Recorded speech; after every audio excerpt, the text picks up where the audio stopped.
We continue with our class presentation.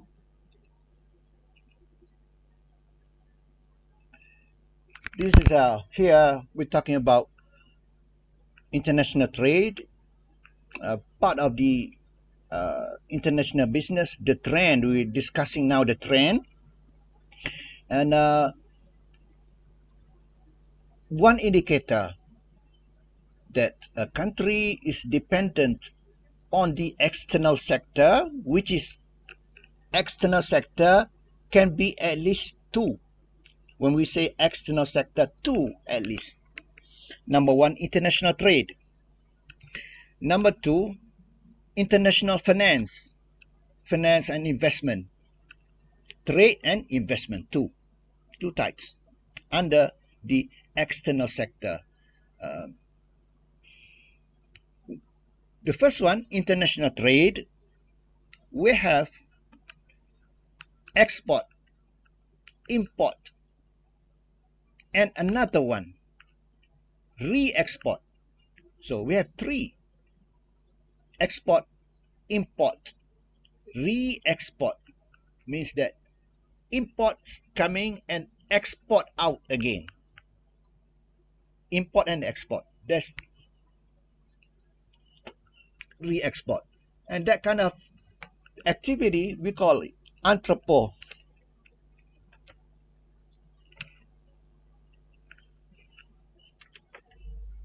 This is entrepot. The meaning entrepot from a French word,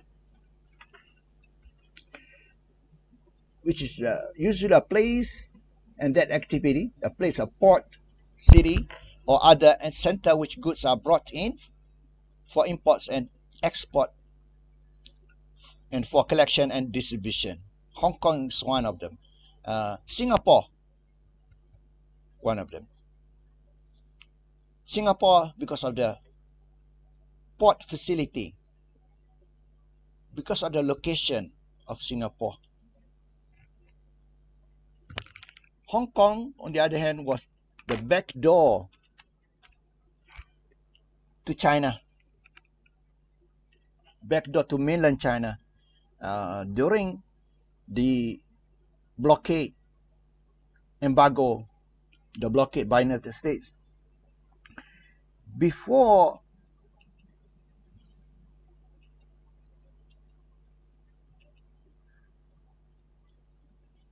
China joined WTO, World Trade Organization, before 2001,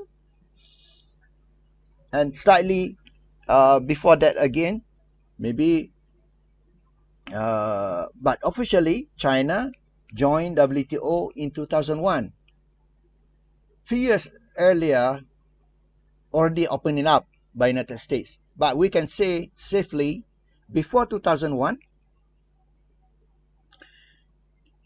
United States put a blockade on China in trade and investment.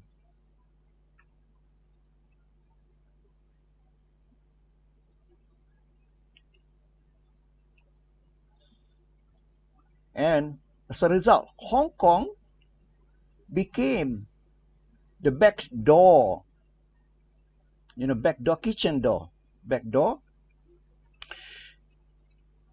to the mainland market. We need to say that if companies want to export products to China from United States,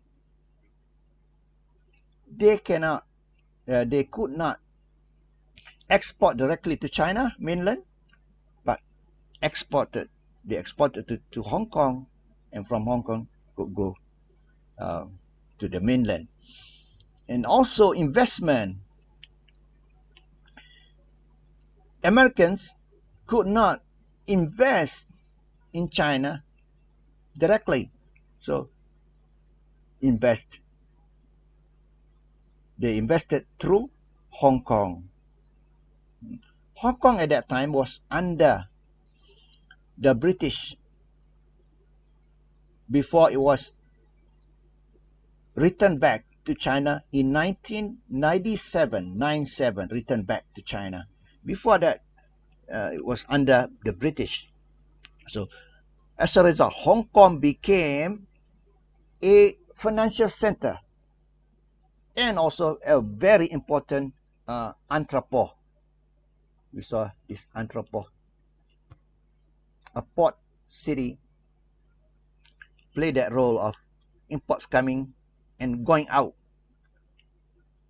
Most of the products were not consumed in Hong Kong, but going somewhere else, going to the mainland, only going through Hong Kong.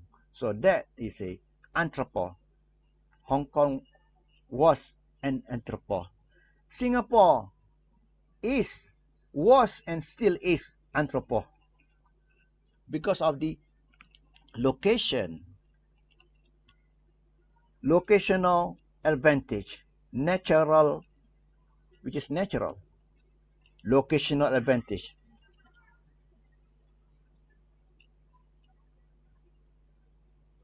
All the ships must go through here and eventually stop here in Singapore. And in the world, we have Suez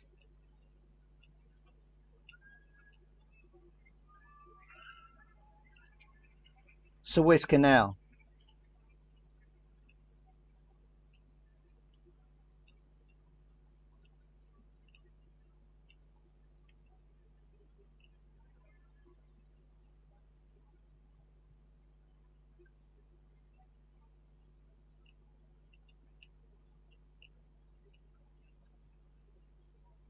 Oh, here. Yeah. Yeah, this is Suez Canal. This is man-made. It's not natural, it's man-made. Dug out. Suez Canal. Suez Canal. To cut short the travel of ships. This is also dug out. See, the ship from, for example,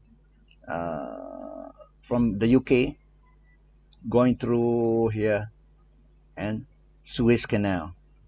Otherwise, must go very far, all the way down to the tip of South Africa and come back again to go to here. So Suez Canal here and go through and Singapore. Another one in the world we have Panama Canal.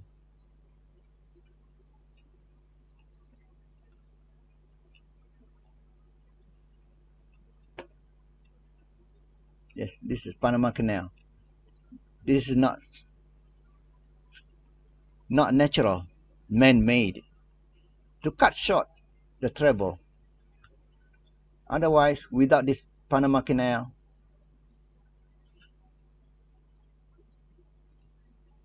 a ship from New York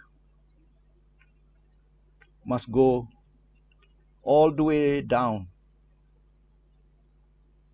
all the way to southern tip of South America, Argentina, to go here.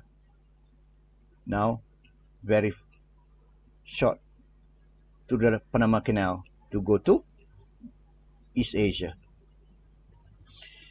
So Singapore, what is Singapore today? Because of that locational advantage.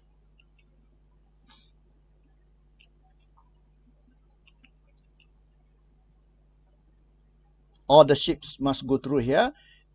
Because of that location, Singapore became an important port, shipping point. Many times I observe myself, Secretary of Defense of United States would visit Singapore, flying to Singapore and fly over Malaysia, didn't stop Malaysia, fly to Bangkok. I think This is what America has been saying to Thailand. Do not dig a canal here. All this while, since 1960s, 1970s, already not new. Thailand has been thinking about making a canal somewhere here. I think, yeah, somewhere here, canal.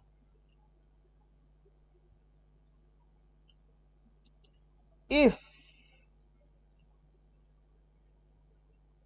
long time ago, in 1970, suppose 1970,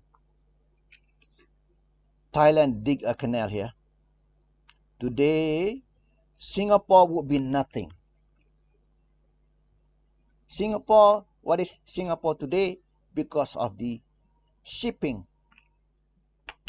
industry as the mother of the Singapore's economy, the mother. From that shipping came the services, financial services, all type of services.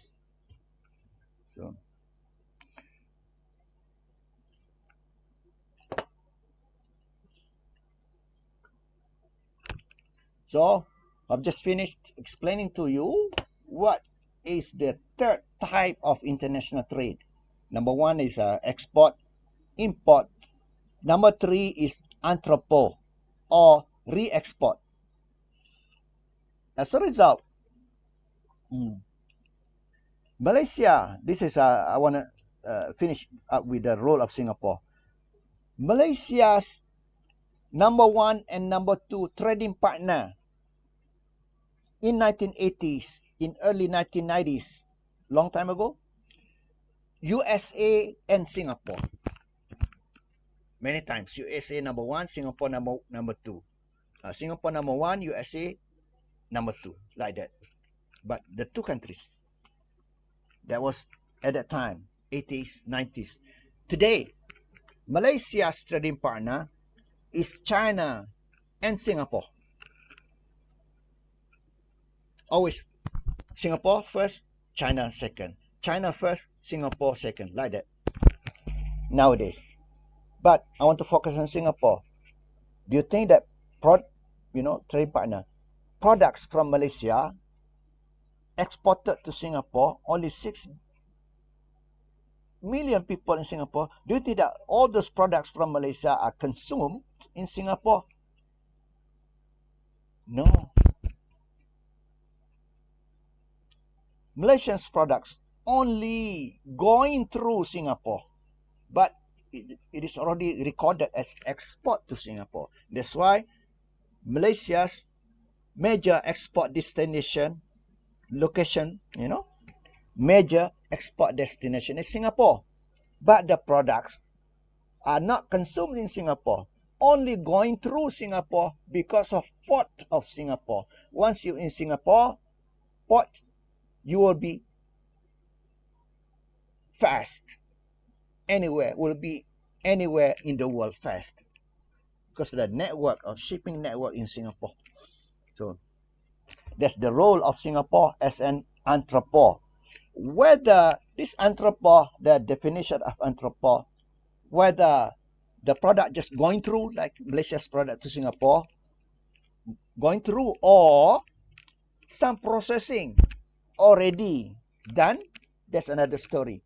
But we consider both are entrepot. Some processing, like a place,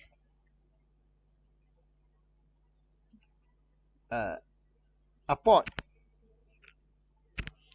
products, semi-finished product come in from another country, and some processing like manufacturing to make it as from semi-finished to finished product and export again. That's entrepot also. In many countries, they have developed an area, not necessarily at the port, inland area of free trade zone. We call it FTZ, free trade zone. In Malaysia, there is a free trade zone.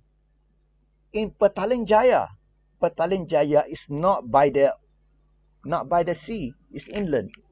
But that area is gated, fenced and gated. Products from overseas can come to the FTZ, free trade zone, without paying import duty. So it is being processed inside, like semi-finished product comes in and do some assembly again, and then that semi-finished become a finished product or another level of semi-finished products to be exported, like semiconductor, electronic products, like to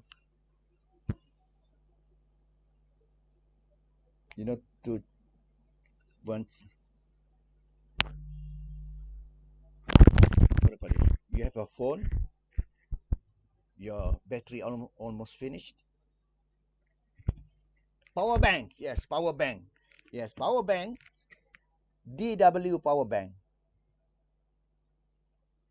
A company, foreign company, DW power bank, are made in the free trade zone of Petaling Jaya. Petaling Jaya is next to KL. For those from China, I show you the map.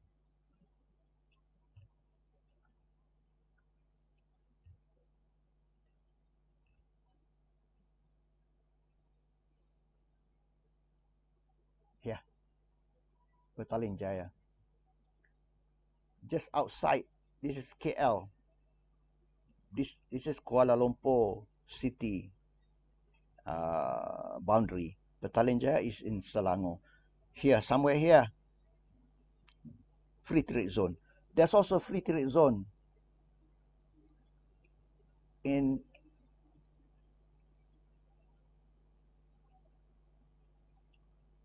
Bayan Lepas, Penang, Bayan Lepas, free trade zone, mostly electronics.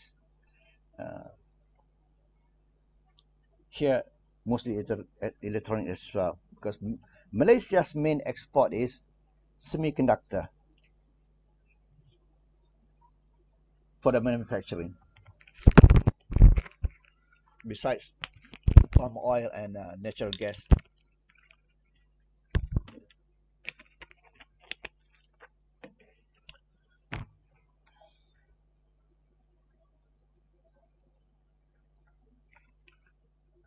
So now we focus on the external sector that dependence on. Let's see.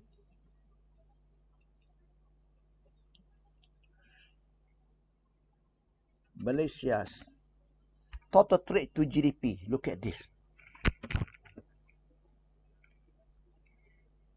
Malaysia's total trade, export and import of goods and services combined. Goods and services combined, and also combined export and import, total trade. 140% of GDP. More than 100% of the size of GDP of Malaysia. 140, okay, percent of GDP to GDP. Let's look at China. Let's look at United States first, to show the big difference.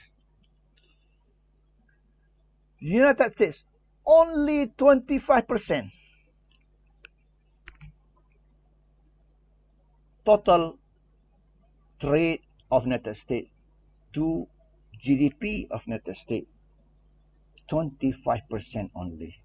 Let's look at China.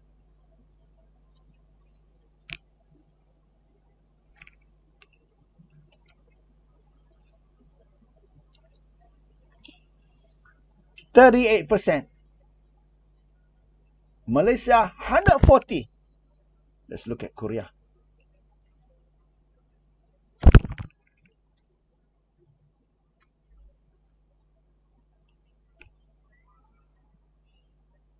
96%.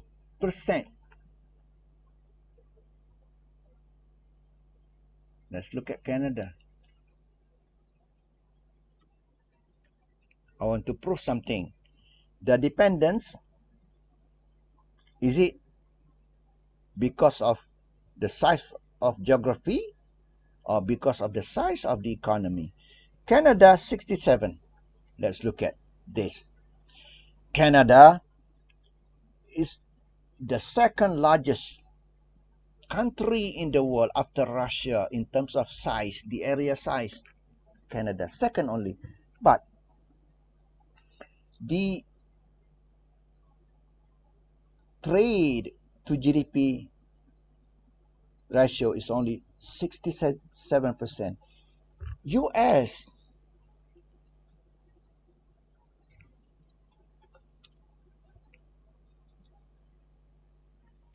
25%. United Kingdom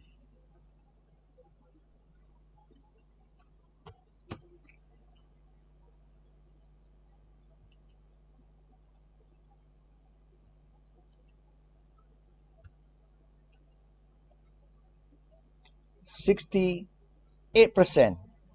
almost near about the same as Canada. Canada 67, United Kingdom 68 point something. So you see here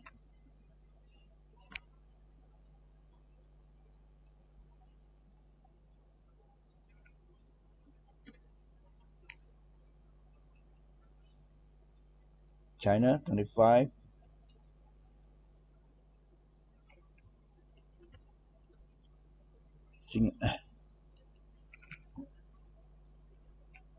Singapore. Okay, Singapore 336%. Look at this.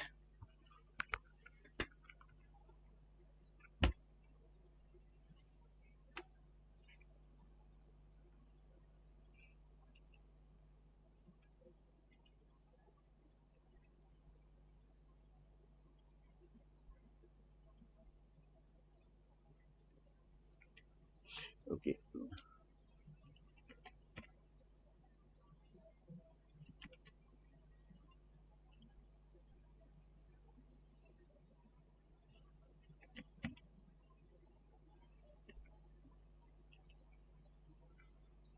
Indonesia 45%. Now, so is it because of the size of geography or the size of economy?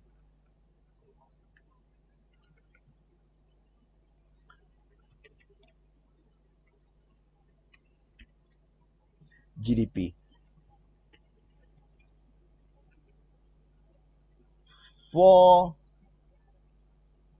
No, we don't want GDP per capita.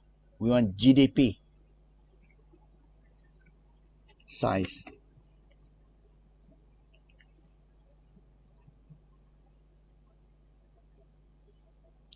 $1.4 trillion.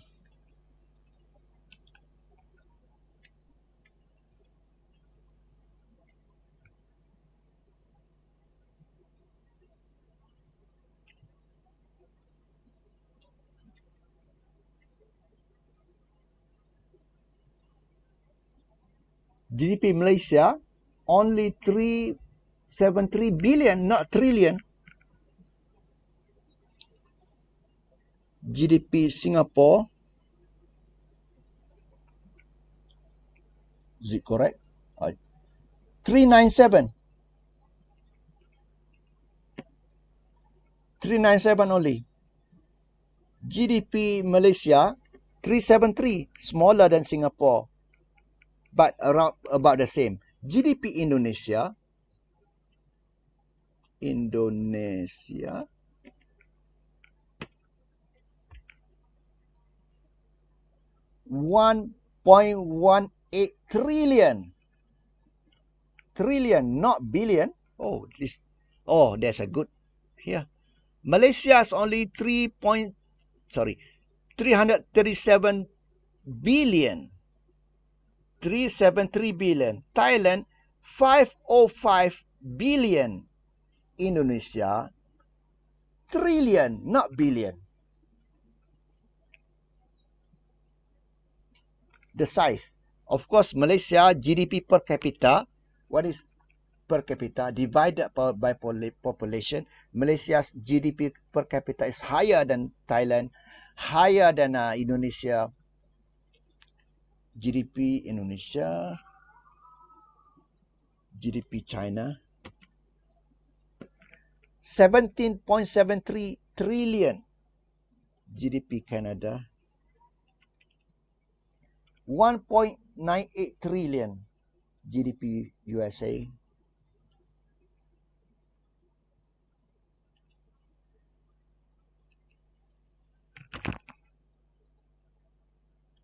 23 trillion.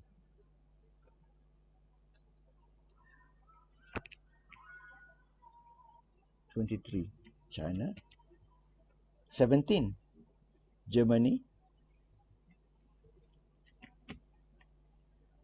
4.26. Number 3. Could be number 3 because Japan could be sliding. 4.26. Japan, 4.9. I shared on my LinkedIn, on my Facebook page, on my Telegram, a news article. Germany could and will take over Japan as the number 3. As of now, United States is number 1, 23 trillion. China, 17 trillion. Japan, 4.9 trillion. Germany, number 4 now, 4.2 trillion. Soon, Germany will take over Japan as number 3. Korea, 1.8. Korea is about number 4 or number 5. Korea, 1.8 trillion.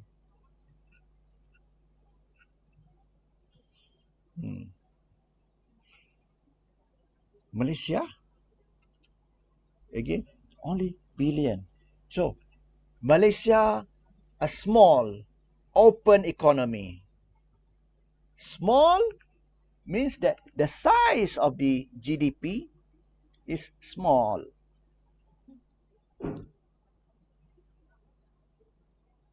Compared with like Indonesia, 1.18 trillion. Oh. India, 3.17. Oh, 3.17 India. Korea.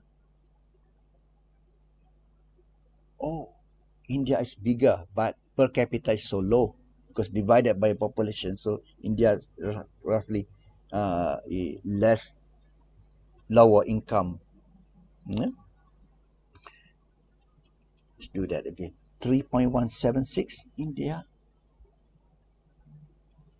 Korea, 1.8 trillion. Let me see this again. Yeah, trillion. Oh, confirm. So, as a conclusion from what we exploring just now, take Malaysia for example, a small the size of the GDP, and open economy. Open means here very, very dependent on external trade. Malaysia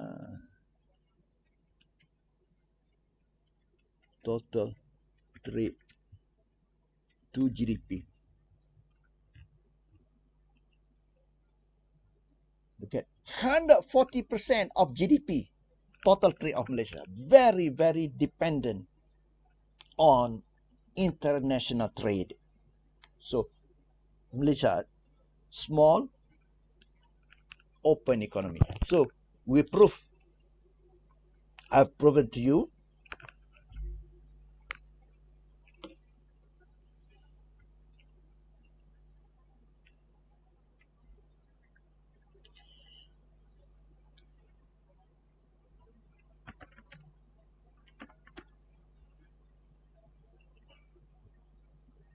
(25% only). The openness of a country, or in other words, the dependence of a country on international trade, has got to do with the size of the economy. The smaller the size of the GDP, the economy, the higher likelihood that the country will be dependent on international trade. Look at United States, only 25%, because the domestic economy is so big, so that trade will occur within the country. Import and export, well, we don't call it import and export because it's within the country. You know, the products move from New York to Florida to anywhere within the United States. The rest of them, 75%, 25% to GDP only.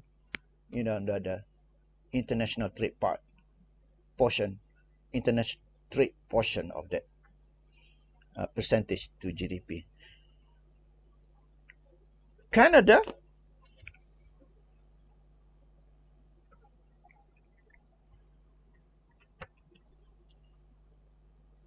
the second largest country in terms of size in the world, 67%. And this has got to do with the size of the economy of Canada, not because of the size of the geographical area. So, conclusion, the trade dependence is related to the size of the economy or size of GDP, not directly related to the size of the geographical area. So much so that United States is only 25%.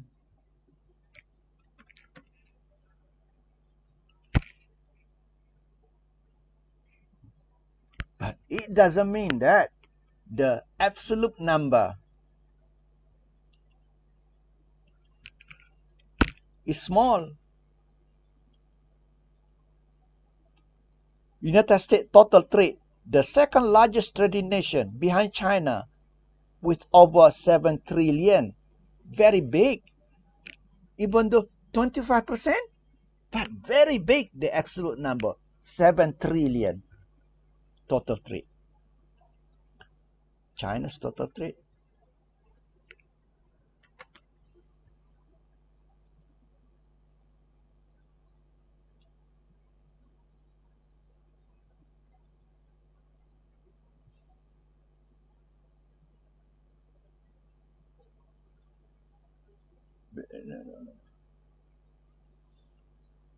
We don't have that nice writing. Trade, total export. Yeah, total export is not total trade. Let's see, total export.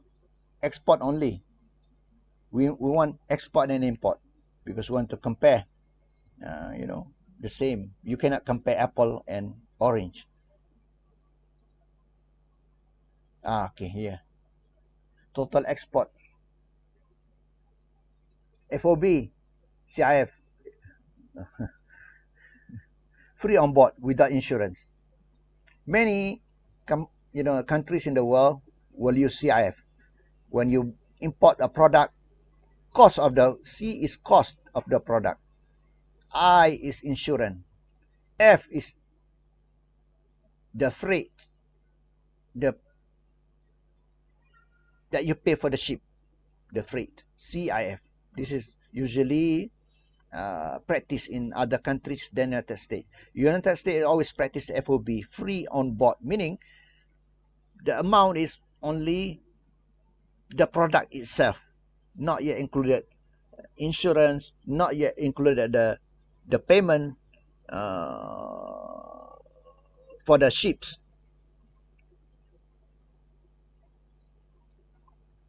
Yeah. Let's say this total value. We want the total export.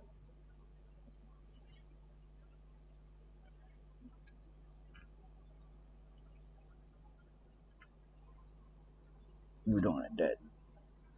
We don't have that nice number like this.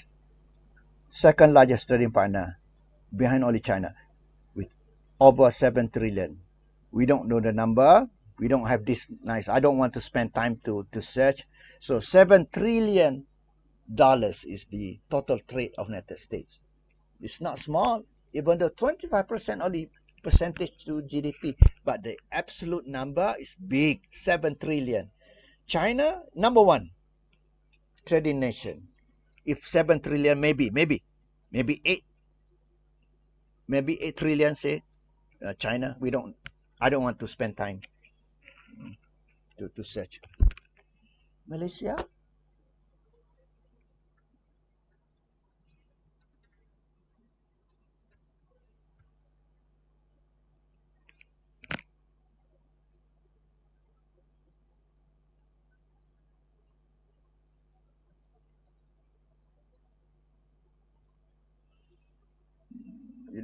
this about total export 300, 500, 538 only. 538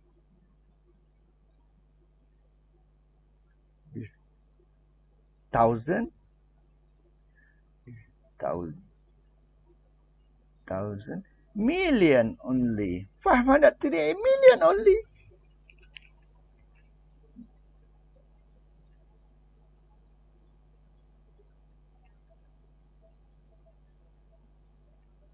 Yes, correct. It's thousand. Yeah, million. 538 million only. Nothing compared to. So, a small economy, highly dependent. Finished. Just for the sake of before we leave, let's see Korea total trade.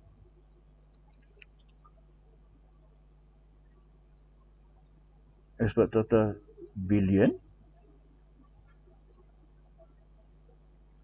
Number 5 exporter in the world. Exporter, but not the trading nation. However, we can say, trading nation as well. Number 5. China number 1. United States number 2. Number 3, we don't have time to search. All right. Finish. And then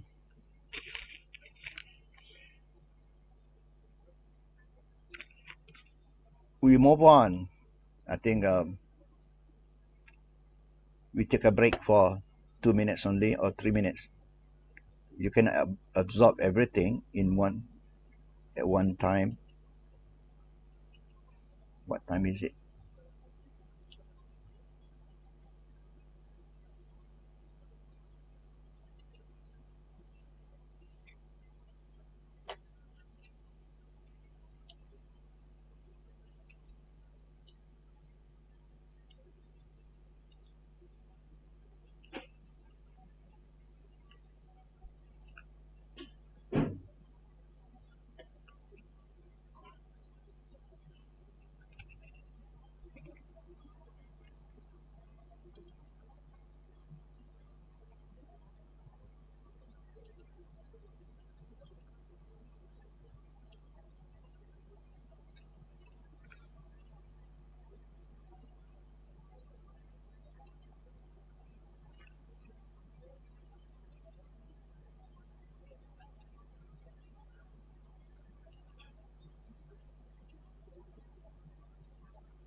I actually kind of came full circle. I used to sort of be against it. I used to just think of it as a marketing term, but after doing a deep dive and studying all of the different articles and videos and material that are out there and really understanding the way that things are headed, what we'll need to do as humans designing the future, this is going to be necessary. So what's up guys, welcome back to the channel. In this video we're going to be answering the question what we'll need to do as humans designing the future. This is going to be necessary. So what's up guys, welcome back to the channel. In this video we're going to be answering the question, what is Industry 5.0? So if that sounds interesting, stay tuned. My name is Zach with 4.0 Solutions. We run the #1 YouTube channel on all things Industry 4.0, IIoT, and digital transformation. So if that sounds interesting to you, make sure to get subscribed and like this video. Stick around to the end and we'll break down what is Industry 5.0. I've watched every single video on Industry 5.0 and I've read the white papers. This video is going to summarize. Can you watch the video now? 5.0. Yes. Can you hear the sound? So if that sounds interesting, stay tuned. My name is Zach with 4.0 Solutions. Yes, we run the #1 okay. YouTube channel on all things Industry 4.0, IIoT, and digital transformation. So if that sounds interesting to you, make sure to get subscribed and like this video. Stick around to the end and we'll break down what is Industry 5.0. I've watched every single video on Industry 5.0 and I've read the white papers. This video is going to summarize all of my knowledge and we're going to share the history of industrial revolutions, and we actually break it down a little bit differently than everyone else. You know, I've seen a couple people have incorrect definitions of Industry 5.0. We're gonna lay it down in this video and you're gonna walk away with some important concepts that you need to keep in mind in 2022 and beyond. So without any further ado, let's get into the video. All right, so what is Industry 5.0 and why does it matter? So in order to understand Industry 5.0, we need to talk about all of the previous industrial revolutions. Then we need to talk about 4.0, and then we'll go into 5.0. So the way that we define the industrial revolutions is a little bit differently than everywhere else you'll see on the internet. We actually start all the way back at Industry 0.0, and that was basically the printing press in the 15th century. Invented by Johannes Gutenberg in Germany, the printing press laid the foundation for what become the first industrial revolution. So Industry 1.0, the first industrial revolution happened in England in the late 18th century. It was around the time of the invention in the steam engine, but actually it was primarily powered by water power and the development of machine tools. Right around that time, the lathe was created to be able to recreate parts, right? So that was the first machine tools. And the rise of the mechanized factory system. That's when we went from farm to factory. And like I said, largely water powered. Industry 2.0, or the second industrial revolution, it was primarily consisting of the building out of railroads, so the introduction of the supply chain, large-scale iron and steel production, and widespread use of machinery in manufacturing. So not just largely water-powered machines, but like heavy equipment machines. And this greatly increased the use of steam power. This was the introduction of the electrification, right? So there were some electrifications of assembly lines like Henry Ford, but it was greatly powered by the use of steam power, widespread use of the telegraph, and the beginning of the use of oil and gas and mass production, right? This is what we always talk about with the assembly line, Henry Ford. But you know, in the late 19th century to early 20th century, that's what the second industrial revolution was. Going on to the third industrial revolution, we have the shift from mechanical and analog electronics to digital electronics. This was the PLC, this was the computer networks, right? Industry 2.0, you had the telegraph. Industry 3.0, you had like networks and digital electronics, taking manual relay boards, turning them into a programmable logic controller, and replacing manual starting and stopping of machines to automated machines, right? Industry 3.0 was the automation of manufacturing process. And we all know Industry 4.0 was the automation of manufacturing businesses, automating the making of decisions, right? Industry 4.0 was all about taking the data generated from the digital revolution, or the third industrial revolution, and turning it into information. You could consider this the second information revolution, with the first one being the printing press, right? And connecting everything together, the creation of cyber physical systems, and the industrial Internet of Things, or as we all like to call it, IIoT. This was the digital transformation. Going from Industry 3.0 to Industry 4.0 was digital transformation. Now, if you guys are familiar with our channel, this is all review. Let's talk about what is Industry 5.0.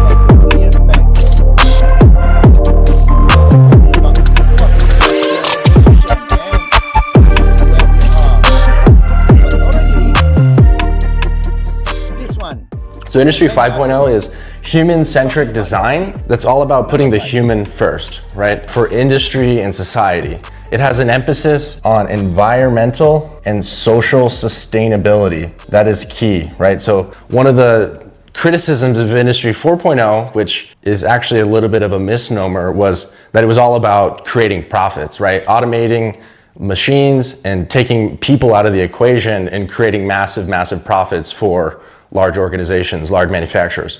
While that is true, the best Industry 4.0 companies actually had Industry 5.0 in mind without even realizing it. Our definition of Industry 4.0, if you look at what is the Industry 4.0 mindset, which I'll put in the card in the corner or the link in the description. What is the mindset of an Industry 4.0 professional? Number one, absolutely 100% they are values driven. The number one thing about what we said about what an Industry 4.0 professional was that they were 100% mission driven and values based. And that mission is not about creation of profits. Take Tesla, for example. Tesla, we often talk about as the leader in Industry 4.0. We could also consider them the leader in Industry 5.0. Not because they're generating massive, massive profits, but because their focus and their mission is on creating renewable energy, widespread adoption of renewable energy and sustainable transport. A side effect of a successful Industry 5.0 mission-driven and values-based company is you will become incredibly profitable, right? If you're providing a tremendous value to society, to your stakeholders, to your employees, the side effect of that is massive profits. So it's really flipping the model on its head. It's not about profits first and everything else. It's about mission driven and values based, and profit is a byproduct. You know, thousands and thousands of organizations out there have their mission statement on the wall, but they act in a different way, right? They act in a profit driven way. If you guys work for a profit driven company and you know that, like, comment down below saying, hey, you know, my company says their mission is this, but they really act in another way. It's horrible, right? That's Industry 3.0, right?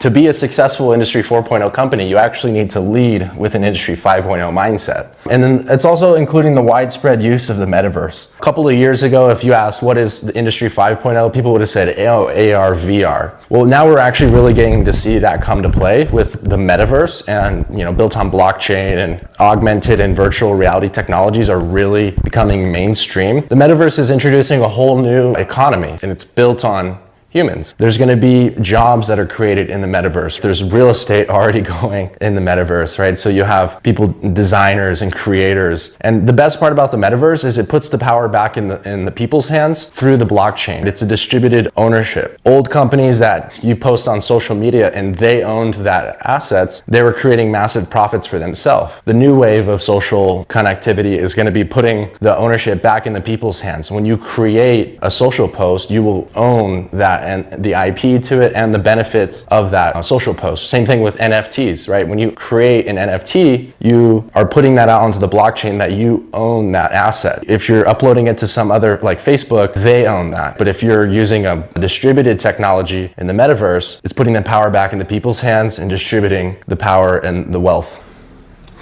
Let's dive a little bit deeper into each one of the pillars of what is Industry 5.0. So we talked about environmental sustainability. Fun fact, in 2021, from January to October, 87% of new power creation was renewable energy. So it's already here. I bet you probably didn't know that. If you guys didn't know that, let me know down in the comments below, or if you have heard someone say, oh, you drive a Tesla? It's just a remote tailpipe. You're running on coal energy. That's not true at all. 86% of new power capacity in 2021, from January to October, was solar and wind. Renewable energy is here, and it's growing faster than I think people realize. So that's a key element of Industry 5.0, environmental sustainability, social sustainability, right? This was largely brought on by coronavirus 19. There was a lot of unrest. There was a lot of ways in which it was not handled correctly, but the key element of Industry 5.0 is creating social stability. Our mission is to save and create middle-class jobs, because we know without a healthy middle class, you got a lot of social unrest. You get a divisive society. You have a widening wealth gap. That's a recipe for disaster. A key element of Industry 5.0, like I said, is putting the power and profit back in the hands of the people. The beneficiaries of Industry 5.0 is going to be a strong middle class. The class system should look like this, should look like a bell curve, with the middle class being the majority of people. That's a healthy society. That's a key element of Industry 5.0. Some of you may say, well, Tesla has created the world's richest man, Elon Musk, who's worth over $300 billion. Well, it's funny you say that, because Elon Musk in 2021 paid over $11 billion in taxes, which was the most of any person of any year in history. In addition to that, Tesla has created many, many millionaires, to the point at which it has its own term, which is called a Teslanaire. I myself am invested in Tesla, and I've gained significant wealth creation through that investment. Again, it's not just creating one person's wealth. It's about accelerating the advent of sustainable energy, and a byproduct of that is profit. We don't need less Elon Musks. We need more Elon Musks. We need more Industry 5.0 professionals. So that's why I'm making this video. Creating a healthy middle class is key to having social stability. A widening wealth gap creates social unrest. Social stability workers. Human-centric, like I said, Elon Musk has tweeted that he over-automated and that humans are underrated. He has said many times that we need more people.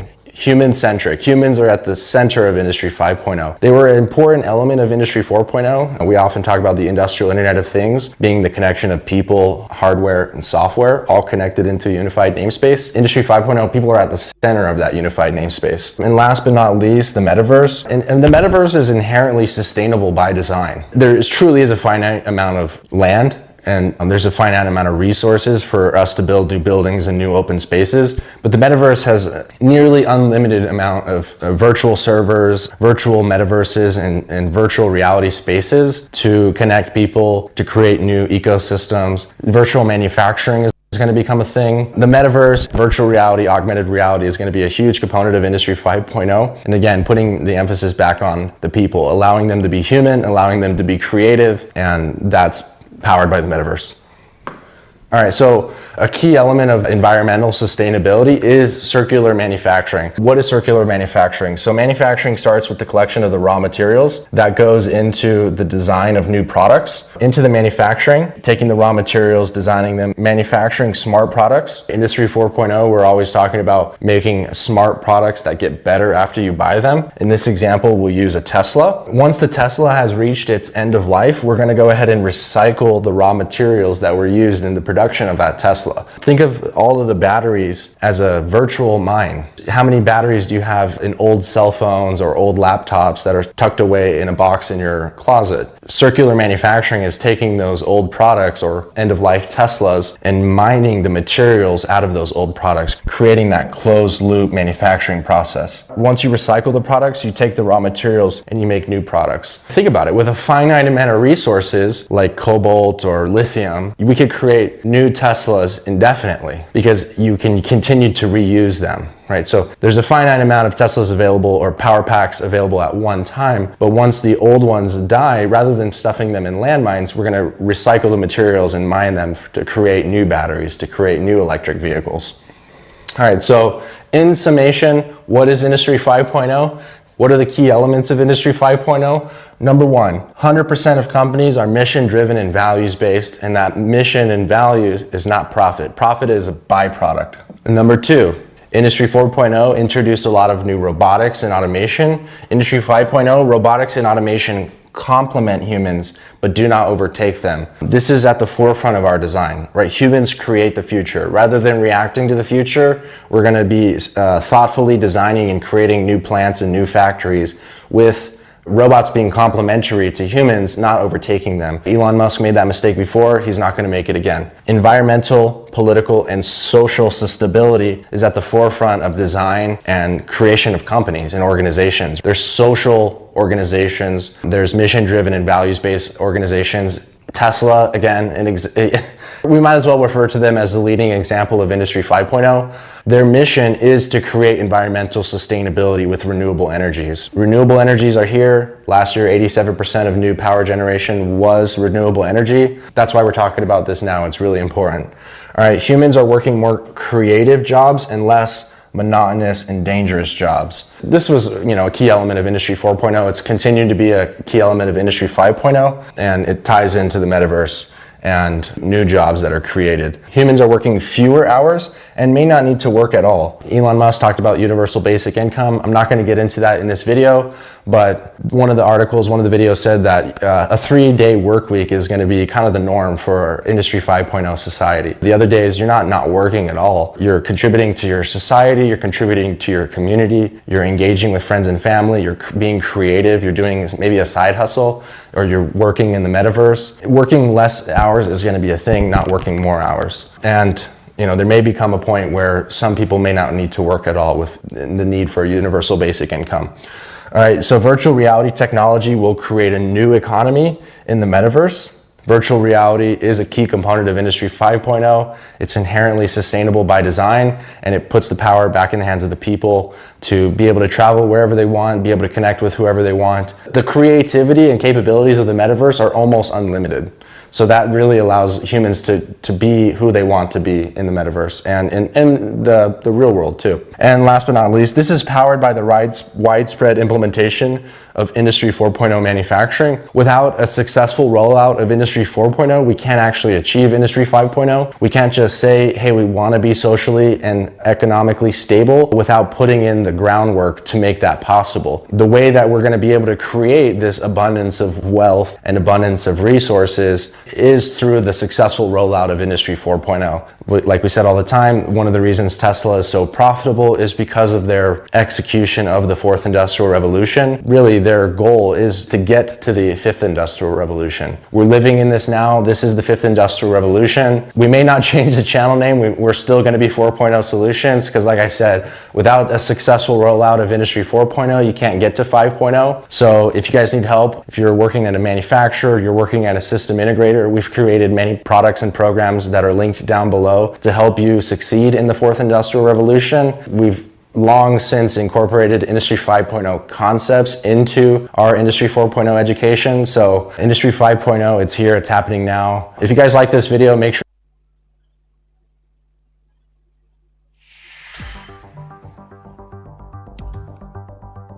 The manufacturing industry has undergone a significant transformation over the past few decades.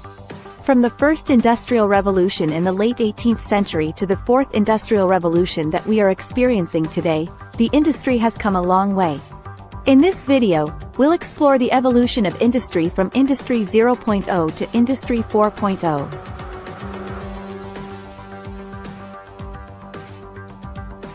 Industry 0.0, also known as the pre-industrial era, was characterized by manual labor and craft-based production.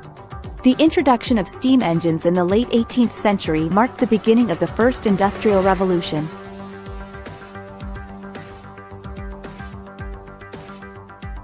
Industry 1.0 was marked by the introduction of assembly line production and the use of electricity to power machines. This allowed for mass production and increased efficiency.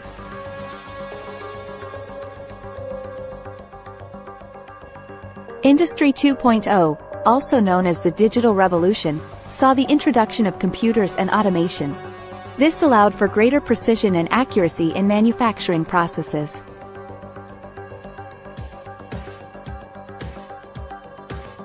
Industry 3.0, also known as the smart revolution, saw the integration of advanced technologies such as robotics, artificial intelligence, and the Internet of Things, IoT. This allowed for more flexible and adaptive manufacturing processes.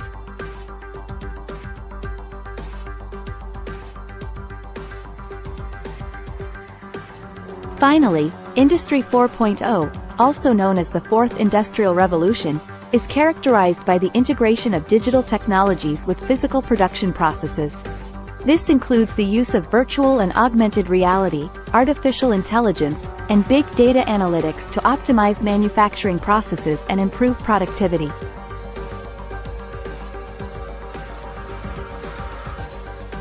In conclusion, the evolution of industry from Industry 0.0 to Industry 4.0 has been a long and transformative journey. With each new revolution, the manufacturing industry has become more efficient, precise, and adaptable.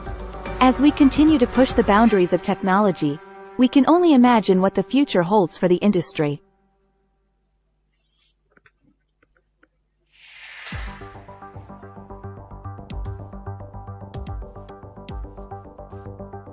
Thanks for watching. Please, like, share and subscribe this channel.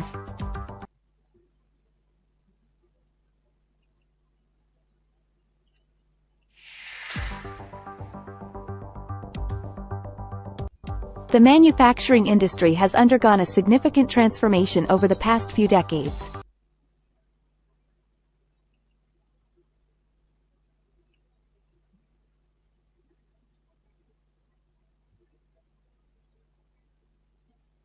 So we've just seen the industry 1.0 until 4.0 until now. What do we have? Oh, sorry.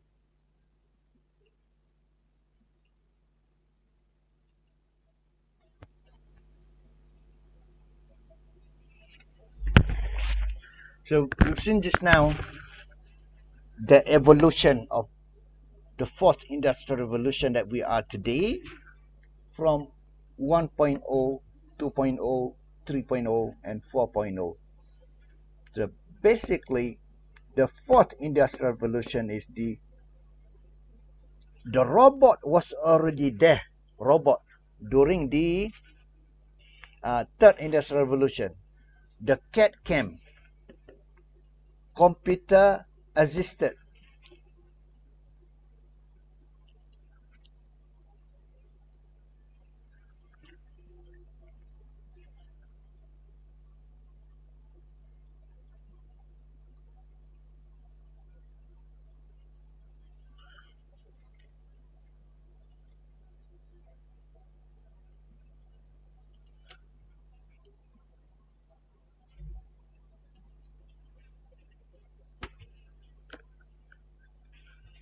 CAD/CAM refers to integration of computer-aided design and computer-aided manufacturing. This was already there during the third industrial revolution with the use of robots. CAD/CAM. What is CAD/CAM? You using computer to design the product. Design a car, design an engine, using computer to design it. The computer software. And give it to robot to execute it. Already there, that was during the third industrial revolution already. But what about the fourth? The fourth is the integration. If I go back to the video just now, that was nice. Video.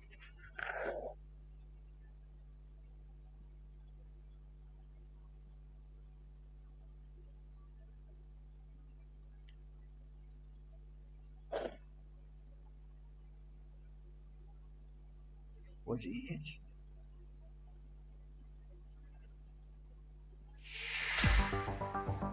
this one. The manufacturing industry has undergone a significant transformation over the past few decades. From the first industrial revolution, This is the word. it has come a long way. In this video, we'll explore the evolution of industry from Industry 0.0 to Industry 4.0. Can you still hear the video? Industry 0.0, also known as the pre-industrial. Okay. What is industrial revolution? The first industrial revolution. very important to understand. When we talk about Industry 1.0, okay, it is the change from using human power. You know, human power, your hands. Pre-industrial era was characterized by The change from using human power to machine power. One of them is the invention of steam engine. No more people use human power or animal power, you know, using horse, but using engine, steam engine. So from human to engine or machine. That's the first industrial revolution. I want to jump all the way to what is the fourth industrial revolution. It's been a long and transformative journey. With each new revolution, the manufacturing industry has become. In conclusion, the evolution of industry from industry analytics to optimize artificial intelligence and big includes the use of virtual and production processes, digital technologies with physical production That one. is by the integration industrial revolution, Finally. also known as the fourth also known as. Finally, Industry 4.0, also known as the fourth industrial revolution, is characterized by the integration of digital technologies with physical production of digital technologies with physical production processes. Right there. Production processes. This includes the use of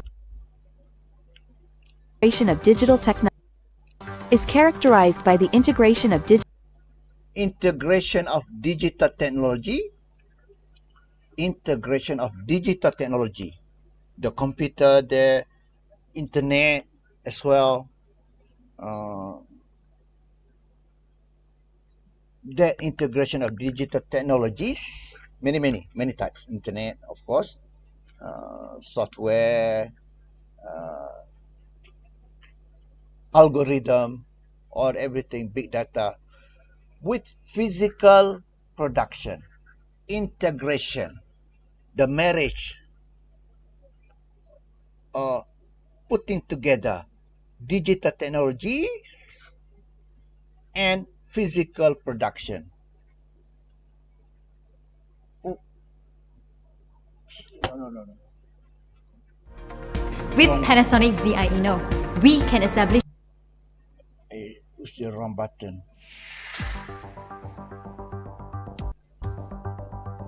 The menu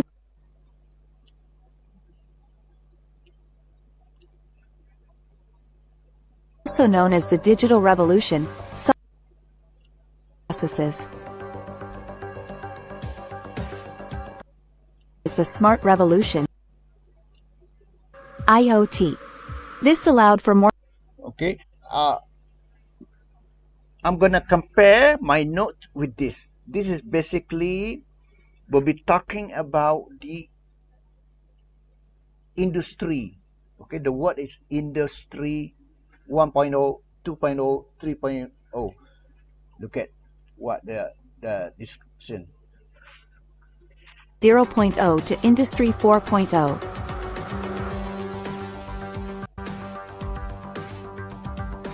Industry 0.0, also known as the pre-industrial era, was characterized by manual labor and craft-based production. Human power. The introduction of steam engines in the late 18th century marked the beginning of the first industrial revolution.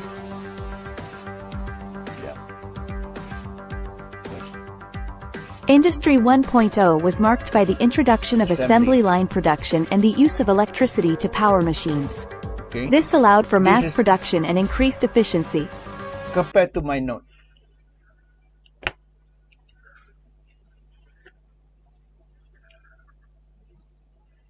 My note would say the first industrial revolution would be based on invention in England. of steam engine and so on. That was 1700s, 1870. And electricity later on.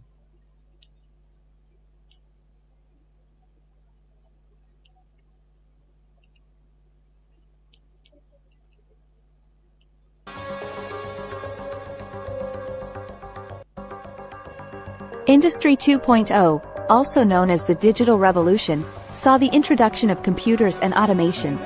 This allowed greater precision, okay? My note. Second, innovation in Germany and later United States. The video says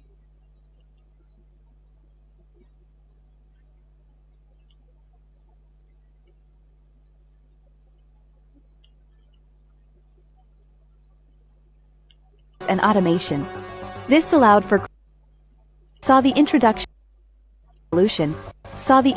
of computers and automation. Introduction of computers and automation. My note. The second, innovation in Germany and USA. Not quite in a way that is explained by the video. Explained by the video is more advanced. It's like the later part. Because here we're talking about 1817, 1913. You know, this is just the beginning of radios, beginning of all the invention, all the innovation from the earlier parts of steam engine, electricity, and so on. This is my notes. Takes the approach, different approach of earlier, older story. This video, on the other hand, takes the approach of newer story. Because introduction of computers, if you look at again the video, second industrial revolution,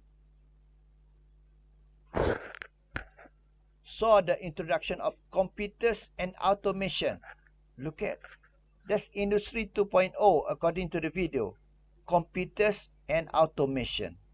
My note. Here, 1913, if there was a computer that was very, very old and beginning of computers.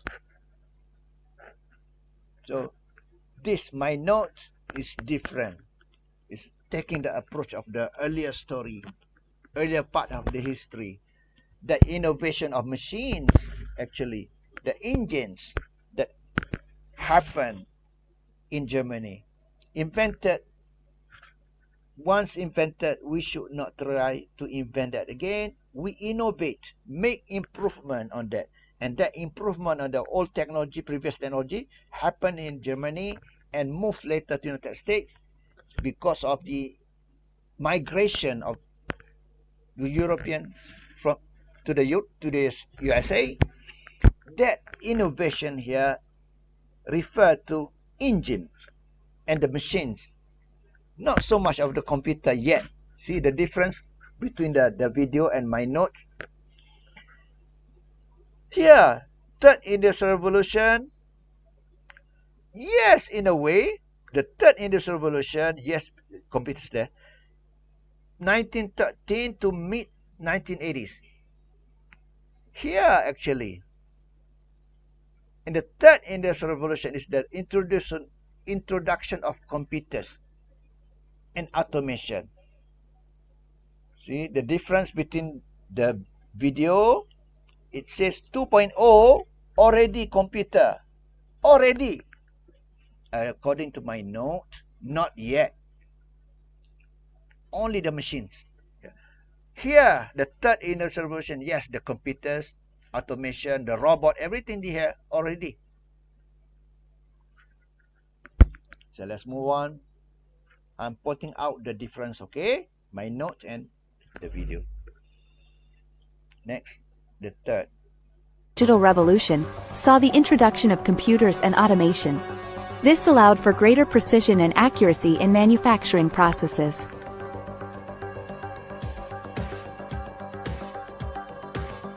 Industry 3.0. 3.0, known as the Smart Revolution, saw the integration of advanced technologies such as robotics, artificial intelligence, and also known as the Smart Revolution, saw the integration of advanced technologies such as robotics, artificial intelligence, and the Internet of Things, IoT. This allowed for more flexible and adaptive manufacturing processes. Adaptive. So compare with my note.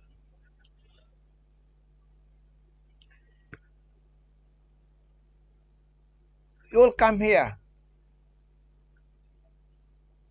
You will come at the end of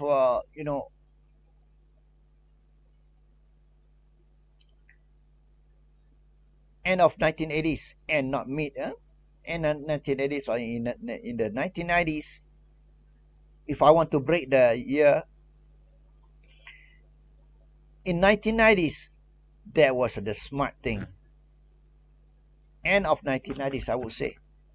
Mid 1990s or end of 1990s. Wait a minute. We have this.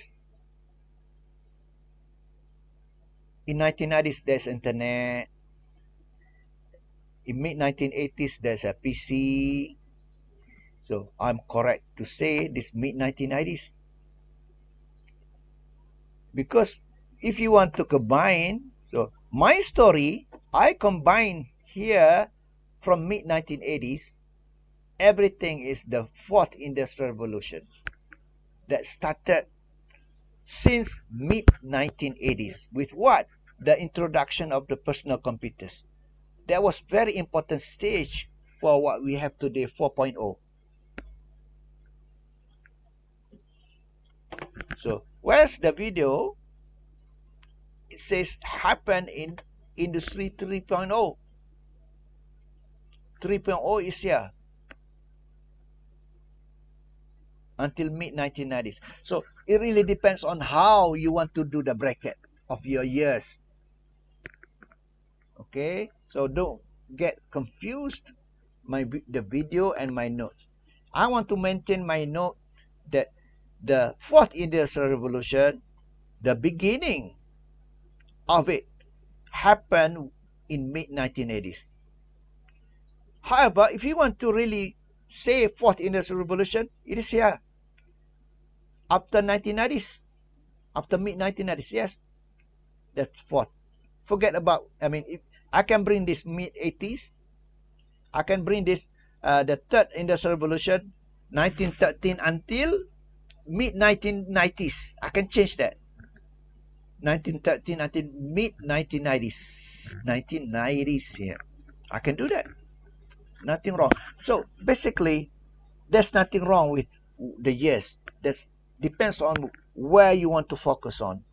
So I believe the third industrial revolution was until mid 1990s, or I can go on to end of 1980s.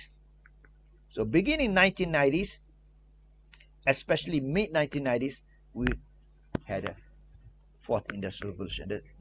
Let's look at the view again.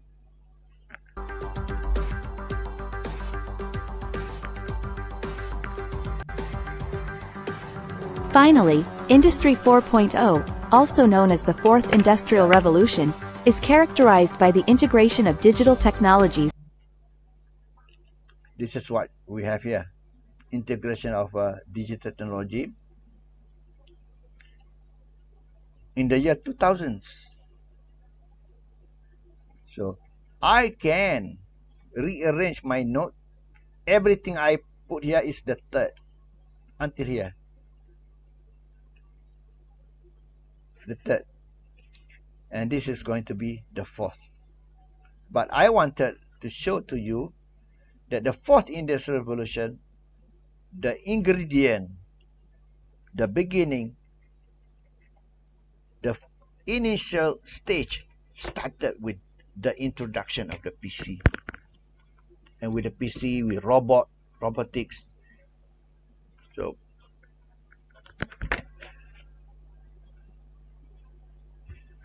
next is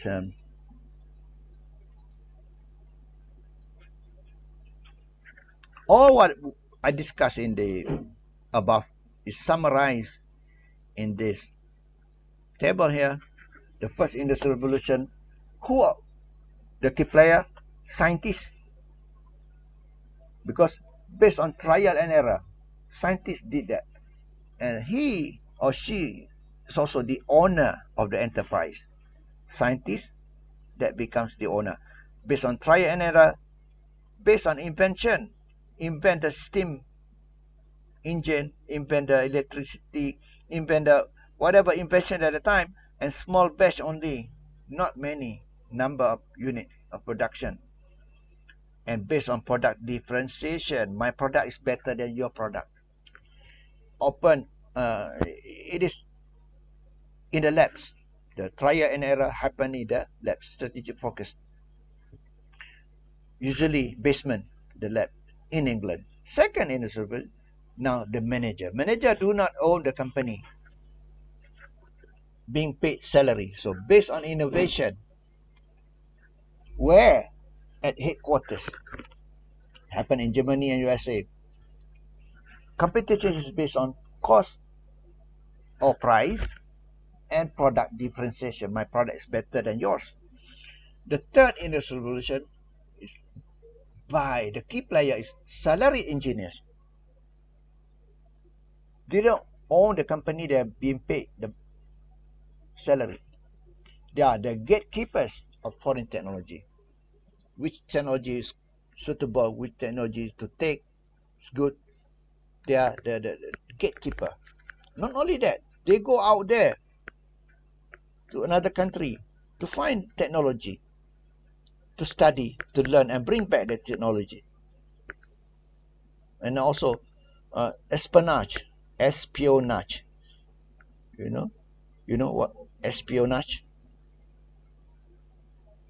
Try to learn the secret of technology from other countries and steal it and bring it back, and try to do reverse engineering, or take out all the engines like this, or one by one piece by one piece, or take out the screw, the engine, the things, and put back again. That's reverse engineering. And by doing that, and then imitate, oh, this is how the engine works, after taking out and put it back again, and they imitation, try to do the same, and learning by doing. Do the same and learn it by doing it. Happen where? Not at headquarters, not in the lab. It is on the factory floor, shop floor, or factory floor. Happen in where? In Korea. First in Japan and in Korea.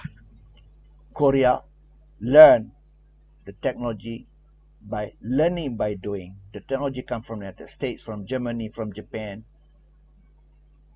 and let it reverse engineering and imitated the production, and then do innovation, not only imitation, plus innovation. And that's why, okay, now remember the video, different time than my time. That's why already here I've divided the fourth industrial revolution into two parts. The prelude. What is prelude? The introduction to the fourth. Because the fourth is actually happened after mid-1990s. Oh, this is a mistake. 2016, no.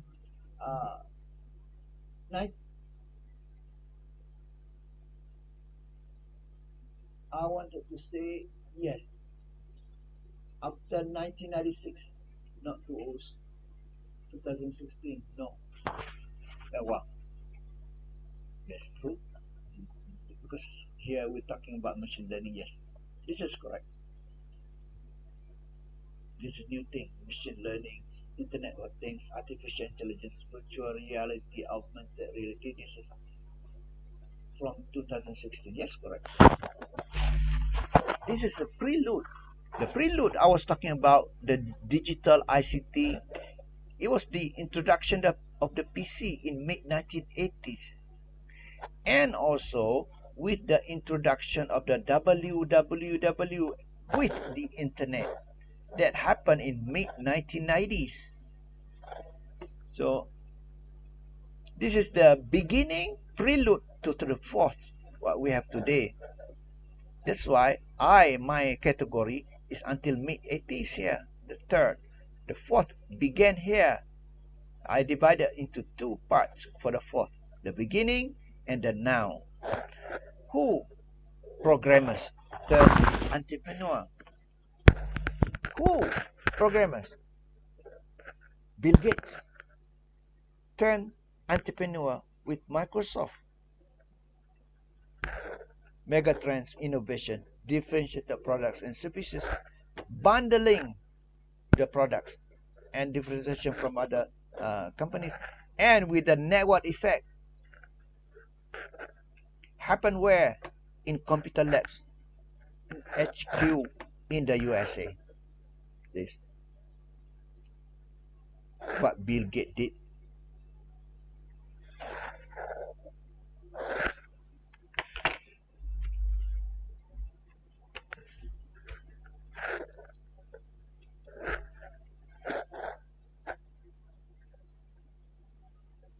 I think we should take a break.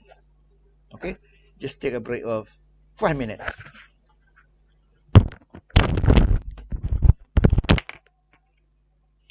Now 10:09, 10:10, 10:15.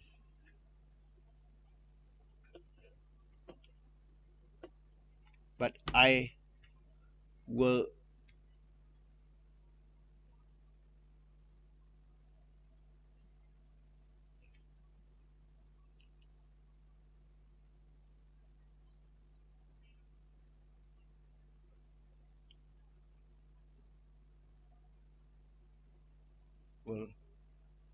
show that.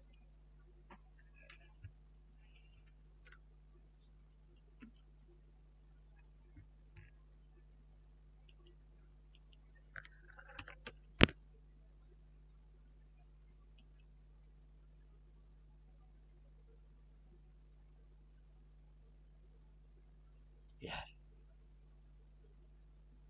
that was the beginning.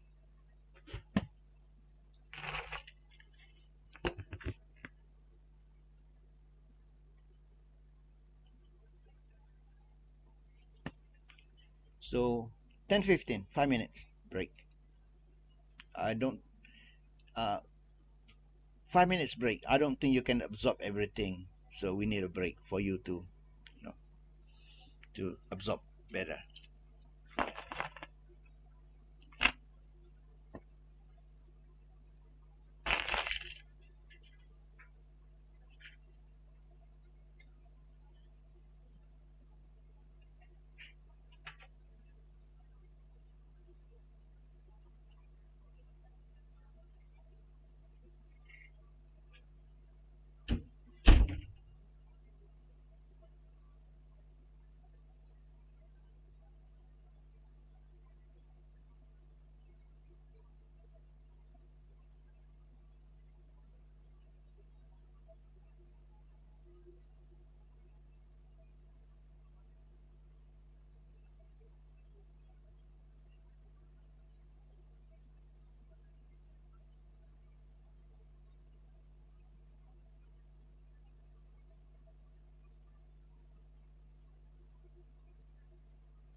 back.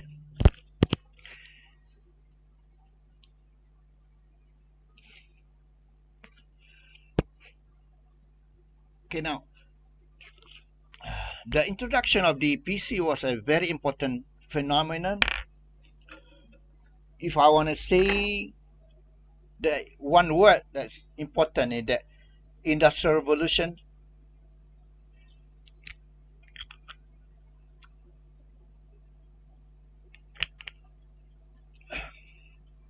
That's prelude to the fourth Industrial Revolution. So in a way, we can follow the video. We can say this introduction of the PC is the third Industrial Revolution. But look at, was taking the approach of since the 1913, there was the Industrial Revolution, because taking into account Japan inside that. Once I put Japan inside, Japan already industrialized at the early of 1900s. So because Japan inside there, I took that approach of 1913.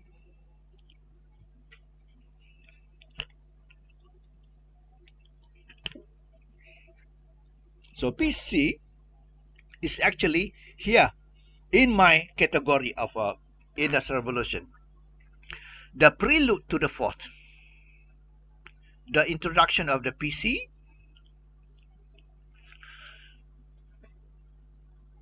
because before the introduction of the PC,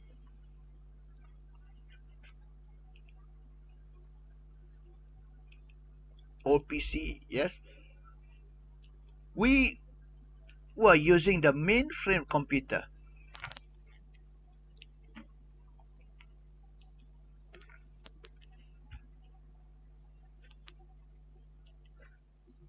This is mainframe.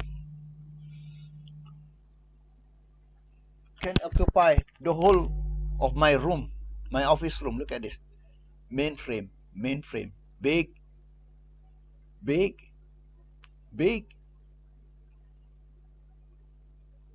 Like a stacks of books. If you go to library, the shelf can occupy the whole half of our classroom in the BS, whatever number. So the mini computers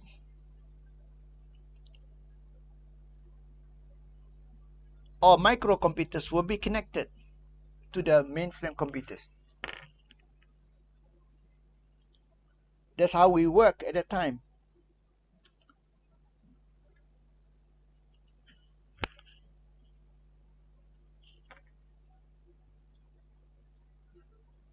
Well, let's go to the definition. I always say mini computers.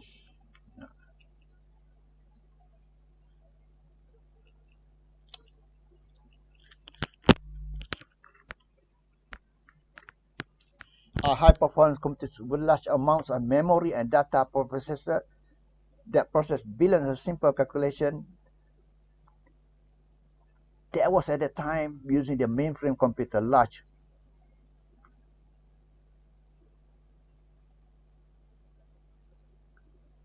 are still in use, or what? Still extremely relevant today. But at that time only the mainframe available.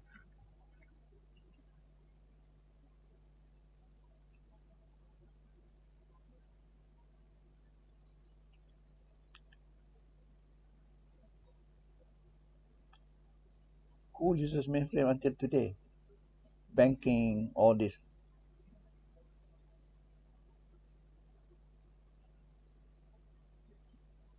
Since 1950s has continued to evolve over the years.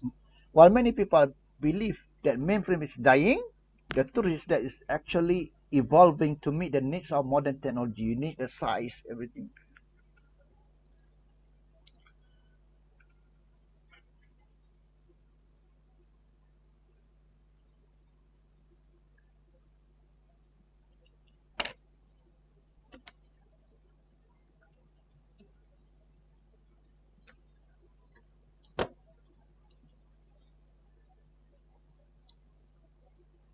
No, this computer, no. We're talking about, I want mainframe.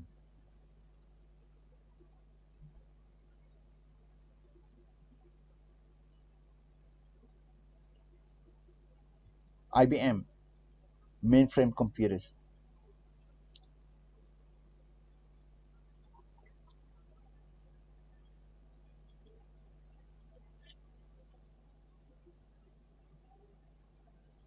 So you have terminal. What about mini computers?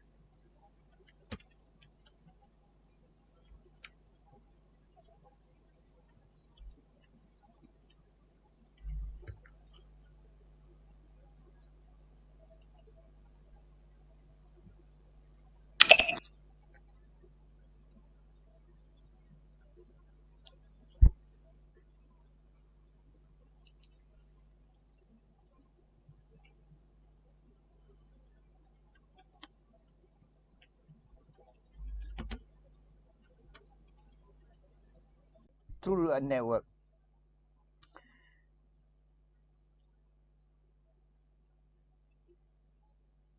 Yes, this. The user can access the mainframe computer through a dump of intelligent terminal.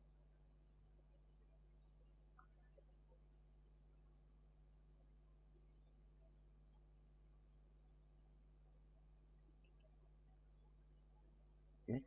So that was the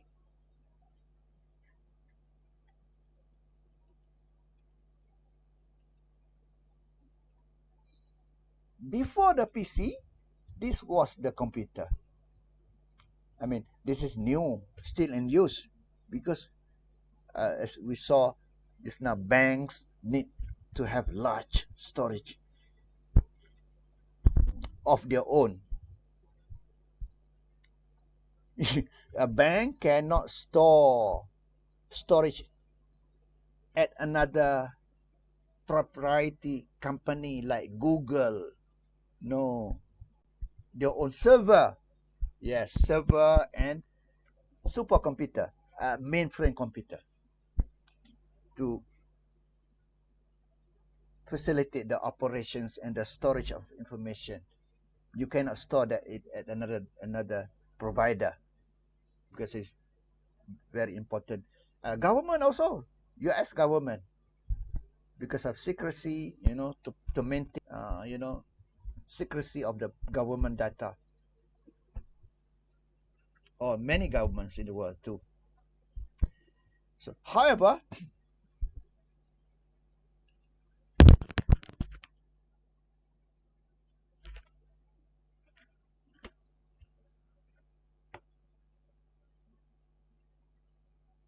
mainframe computers, all one, all one, all one. This is all one.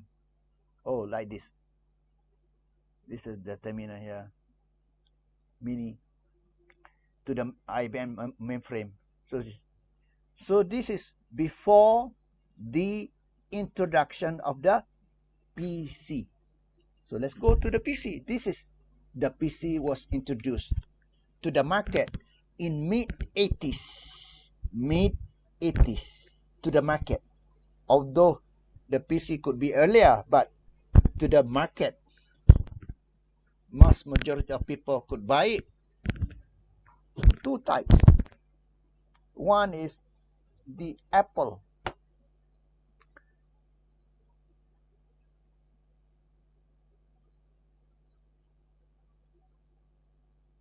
This Apple.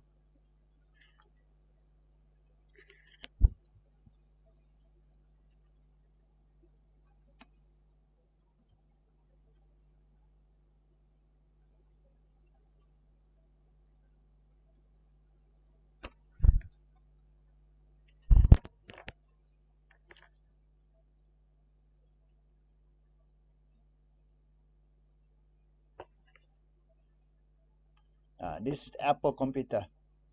of 1980s, what Apple did was the introduction of window and mouse. So next, the important word that we have to stick on our mind. Number one, the word personal. Personal computer. The computer became personal, no longer sharing to the mainframe, no longer working through mainframe. Now stand alone, a personal computer.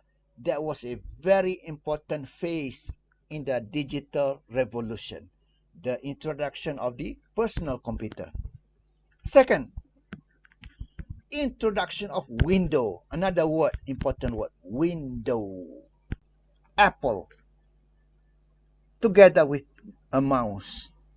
What is a window? I explained that. Because also, I said the two types, Apple and IBM based computer. IBM disk operating system computer. Two types, Apple and IBM. IBM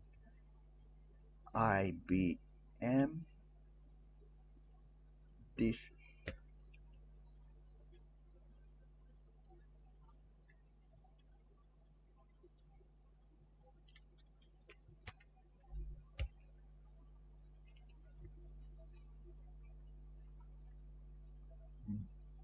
This IBM PC DOS.